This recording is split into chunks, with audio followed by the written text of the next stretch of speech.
الرأي العام بموجب الاتفاق الذي تم توقيعه بين قوات سوريا الديمقراطية والحكومة الانتقالية في سوريا في 29 من كانون الثاني، كان يجب أن يتم دمج المؤسسات في المنطقة والاعتراف بالإرادة المحلية لشعب المنطقة وتعيين إدارة المؤسسات من أبناء المنطقة أنفسهم.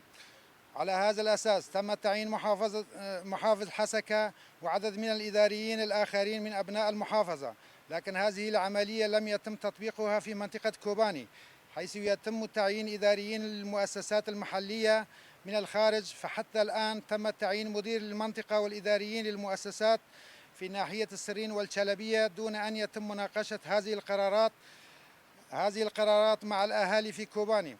إن هذه الخطوات والإجراءات التي تقوم بها إدارة محافظة حلب لا تتطابق مع فحوى بنود اتفاق 29 من كانون الثاني، ولا تلتزم إدارة المحافظة ببنود الاتفاق الدمج الذي أبرمته حكومة الانتقالية في دمشق مع قوات سوريا الديمقراطية. وهذه الإجراءات التي تقوم بها تعرقل سير التطبيق لاتفاق الدمج.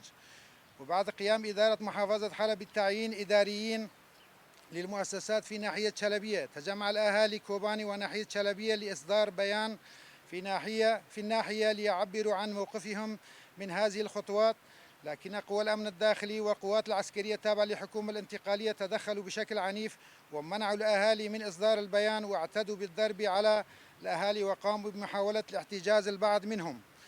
نحن كإدارة وشعب كوباني ندين ونستنكر هذه التصرفات وندعو الحكومة الانتقالية للالتزام ببنود اتفاق 29 كانون الثاني وتطبيق عملية دمج وفقا لها، ونؤكد أننا لن نقبل بأي شيء آخر خارج هذا.